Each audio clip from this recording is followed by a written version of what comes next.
Welcome to this presentation on learning to love yourself, presented by the Counseling Center.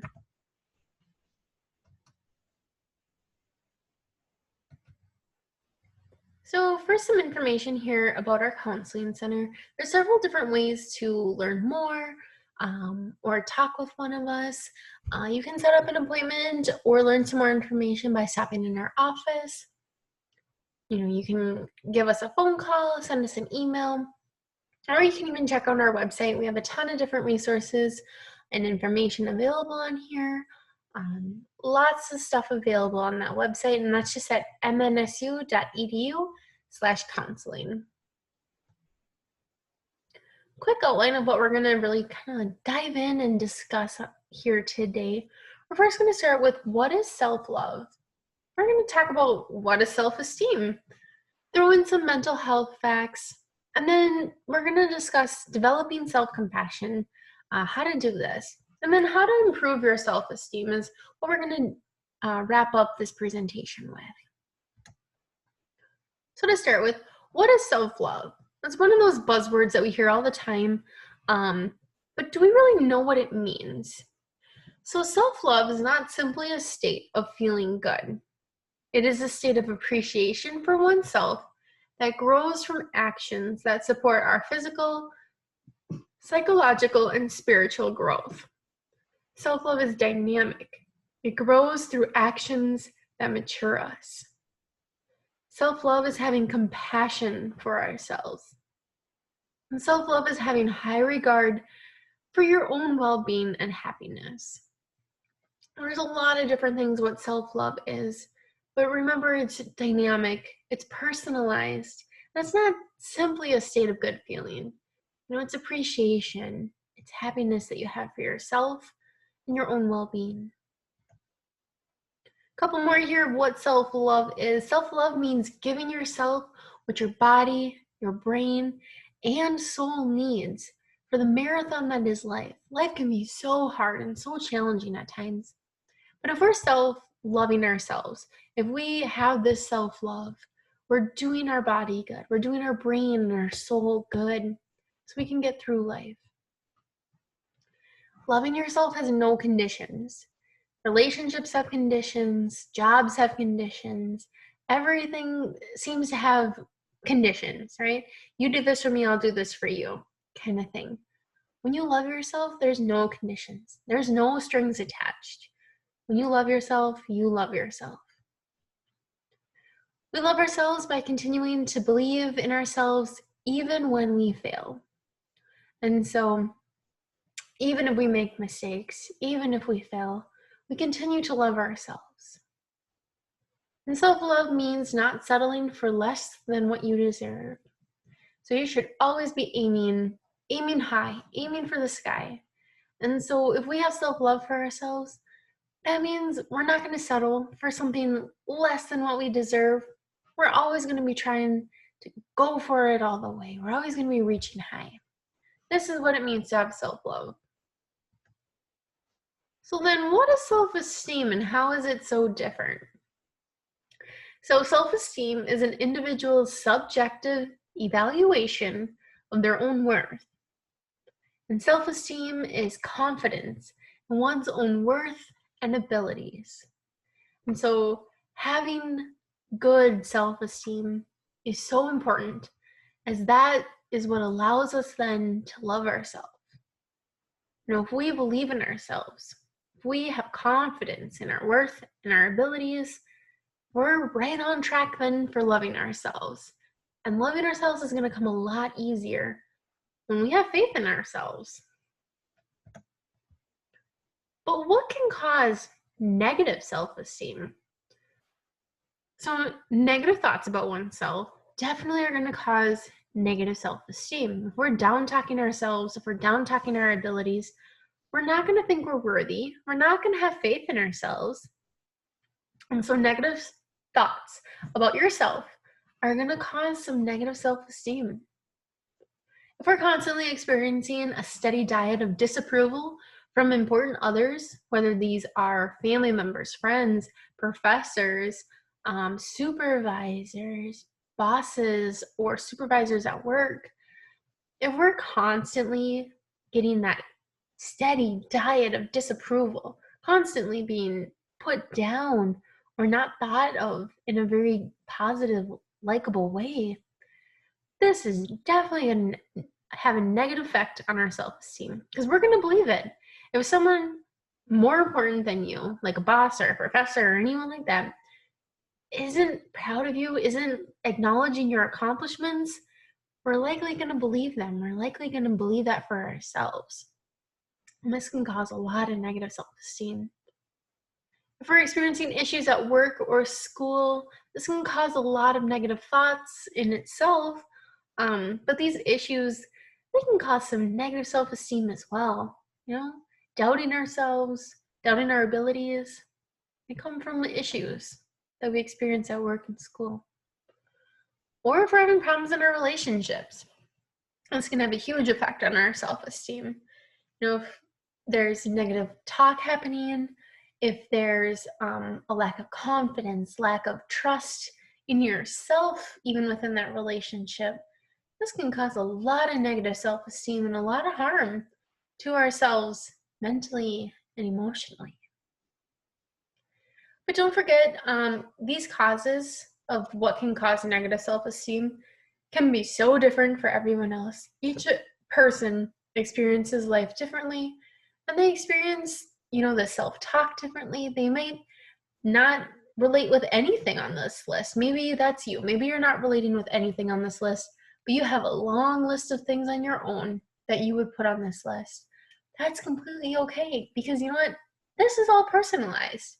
And so while negative self-esteem, negative self-talk is personalized, just know that if it's damaging, if it's really negative, this isn't going to help us.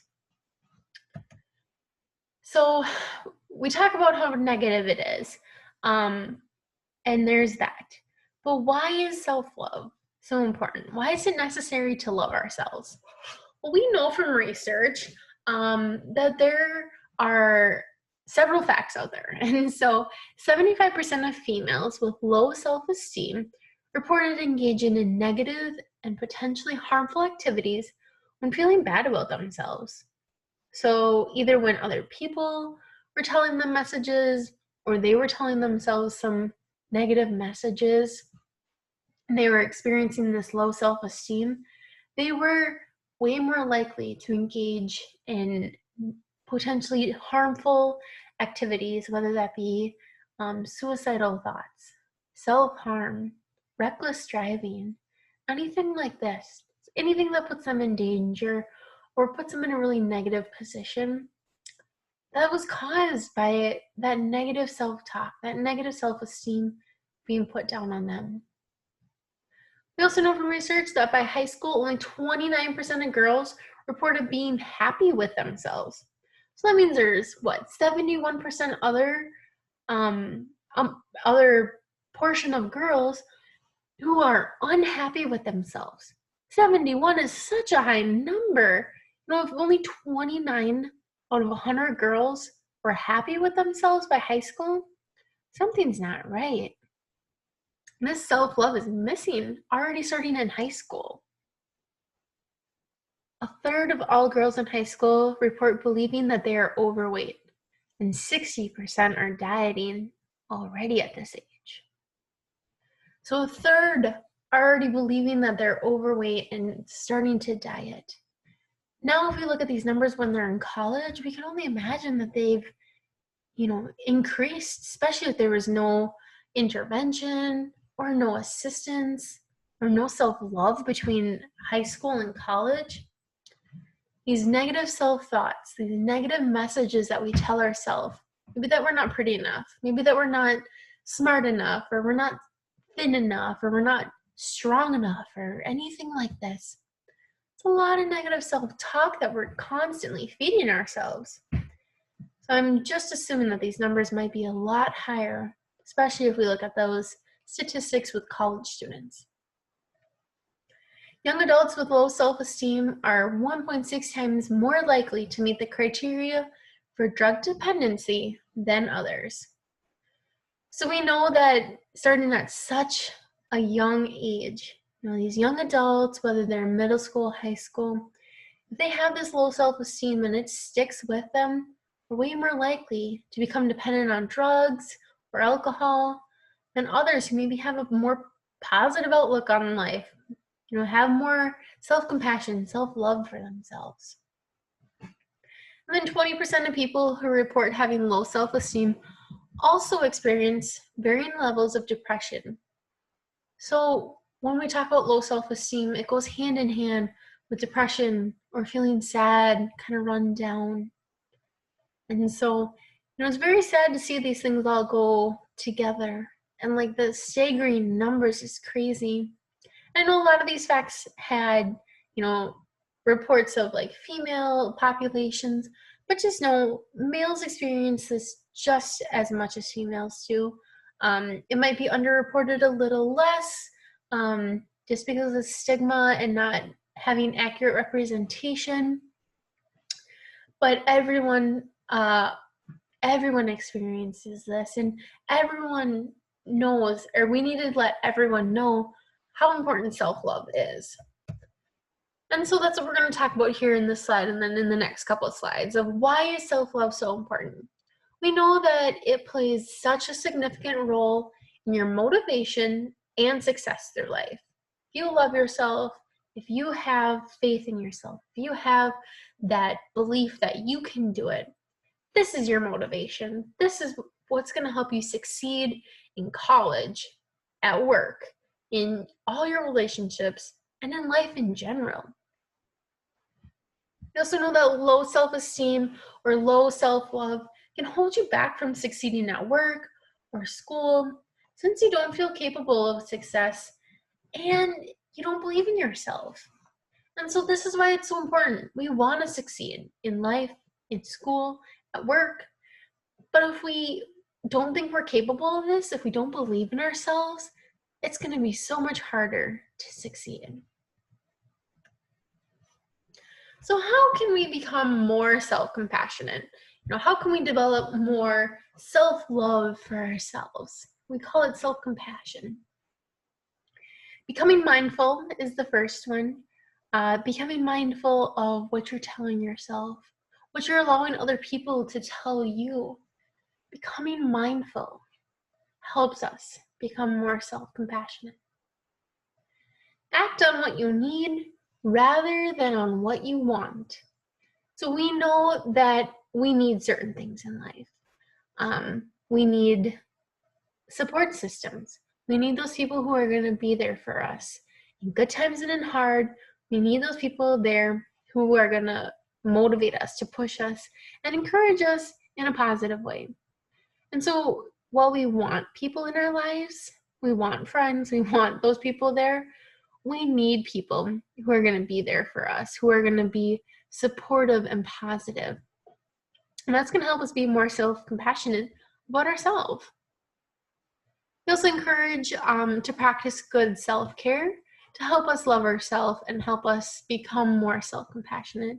So good self-care encompasses so much, and it really does help us love ourselves more. If we take the time to allow ourselves to do something fun, to do something we enjoy, this is self-care, and this is going to make us happier about who we are and what we do. Learn to set boundaries. This is an important one to remember when we're trying to love ourselves and become more self-compassionate. Things are getting a bit crazy in life. If you find yourself saying yes to everything, maybe it's time to set some boundaries. This is a good self-care practice too, of setting boundaries. Being able to know when you need a break, being able to know when enough's enough and you just need to, step aside for a moment, or maybe take on a little less responsibility. Setting boundaries is necessary for becoming more self-compassionate.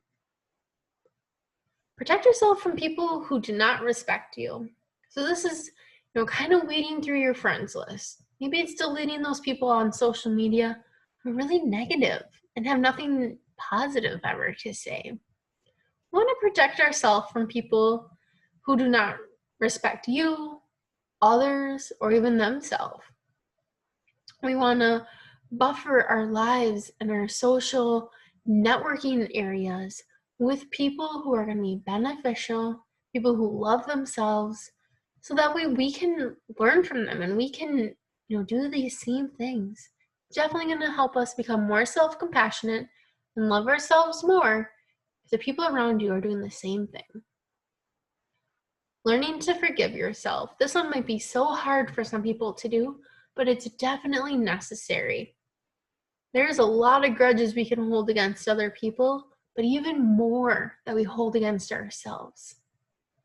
Learning to forgive yourself frees us of these burdens. It frees us of so much stuff. And it just helps us become more compassionate, more self-loving, have a better, view of ourselves. Live your life with purpose. It's not fun to go through life, with no direction, no purpose, no goal, nothing that motivates you. Find that purpose. Find those goals and reach for them. When you live your life with purpose, you're doing what you love. You're doing what makes you happy. And this just feeds right into that self-compassion, that self-efficacy, that desire you have for yourself to be better and to be happier. So living your life with purpose is definitely beneficial as it helps with that self-compassion. Learn to say no. We talked about this in the last slide just a little bit with setting boundaries. If too much is coming at you, learn to say no. If life is overwhelming, it's okay to say no to some things. If you really want to become more self-compassionate and really want to love yourself so much more, learn to say no sometimes. Also, setting healthy boundaries in relationships, whether this is relationships at work, with friends, with family, or even with yourself. Learn to set these healthy boundaries. Do what's necessary for you to succeed. Learn to forgive yourself. Again, it's so important. We must forgive ourselves. When we make mistakes, when we struggle with something, we don't want to beat ourselves up. That's just going to tear us down even more. We don't want to fill our heads with negative self-talk all the time. Learn to forgive yourself, move on, move past, learn a lesson, and go forward with life. Accept your shortcomings. We're going to make mistakes. We're not going to succeed all of the time. That's completely okay. Learn to accept these shortcomings. They make you who you are. And so if we accept them, everyone else is going to accept them too. They're not going to be that big either. And so if we want to really develop self-compassion, find more ways to love ourselves, love all your shortcomings, love all those mistakes you make. It's really going to help you. Learn to laugh at yourself. Again, this one might be hard, but it's necessary. If we make a mistake, maybe we forget something, or we misspell something in a presentation, like I did a couple slides back. Learn to laugh at yourself. It's okay. That's just one of those shortcomings. Maybe it's a small mistake you seem to make on every presentation. It's okay. Laugh it off. Laugh at yourself. Think, okay, maybe next time I'll read through my presentation before I present it. If we laugh it off, if we laugh at ourselves, that means we love ourselves. That means we're able to cope with those struggles and challenges, but yet we still accept who we are. Learn to ask for help. This is a huge one. It might not be easy. A lot of these might not be easy. But if we ask for help, it's not admitting to failure. It's not admitting that we can't do it. It just means that maybe we need some assistance. Maybe it means we've never learned how to do it before, and so we have to ask somebody how to do it. And it's a learning experience, asking others for help. And this definitely helps develop self-compassion. Prioritize yourself. If you want to love yourself, if you want to make your life all that much better, all that much more enjoyable, learn to prioritize yourself. This will help in so many different ways, and it's going to help you feel so much better about yourself, about your goals, about your motives, and about everything, basically. If you prioritize yourself, you're going to feel good about yourself. You're going to feel good about those decisions. You're going to learn to love yourself and have that compassion that you need and want for yourself. Last couple here for how to become more self-compassionate. Practice what you preach. If you go around telling other people like, oh, you need to love yourself, you need to try this, and you need to do that, maybe it's time we start practicing some of that for ourselves. It's beneficial, that knowledge we're sharing with other people, and we're doing it because, it's proven to work, but maybe it's time we start to practice what we preach. Learn to care as much about yourself as you do for others. So maybe you're one of those people who give. You give yourself, you give your time, you give everything you have to other people. Let's start doing that for ourselves. Let's start caring for ourselves as much as we care about others. It's going to look so different, but it's going to feel so good to give ourselves all that care, attention, and love. And then finally, figure out what makes you feel good and continue doing it. You know what's going to make you feel good. You know what's going to make you happy, what's going to make you laugh or smile or just feel super on top of the world. Figure that out and then continue to do it. It's going to change so much, and it's going to really help you love yourself more and have that belief in yourself. So these are some really great tips, but now how do we know if we have a strong self-esteem or like that self-love for ourselves? So first, we need to know the difference between confidence and arrogance. So if we know the difference between these two, we're going to know where we fall. We want to be confident. We want to be happy with ourselves, but we want to be confident in everything we do. We don't want to be arrogant and brag about stuff and brag about our accomplishments or our abilities or anything like this. We want to be confident in what we do. We want to be confident in what we share with others. So know the difference between these two. That shows that you have a good, strong self-esteem, handle on that self-esteem. A person who has strong self-esteem is not afraid of feedback. Feedback, whether it's negative, positive, or kind of neutral, so beneficial. Feedback helps us learn. It helps us know what to do next time. It encourages us to keep trying, keep moving in the right direction. So if we have strong self-esteem, we're not afraid of feedback. People who have strong self-esteem, they're not people pleasers, and they don't always seek approval. And we're always out there looking for approval, looking to please everyone else. This can be so exhausting, and it can take a lot away from who we are personally.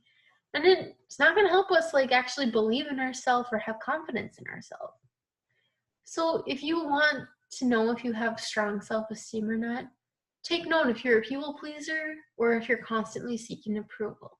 And if that's you, maybe it's time to refocus, kind of, realign your thoughts and kind of stop looking for this approval or, pleasing people all the time.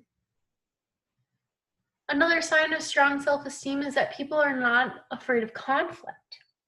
And conflict can be so beneficial. It can be pretty healthy, actually. Conflict shows that you have passion for something. It shows that, you're not afraid to butt heads with another person. Conflict means that the wheels are turning. And so advocating for ourselves with whatever it might be is necessary. Sometimes that's going to create some conflict and frustration, but that's all right. It shows that we have good, strong self-esteem. We're also able to set boundaries if we have strong self-esteem. That's going right along with learning how to say no to certain things.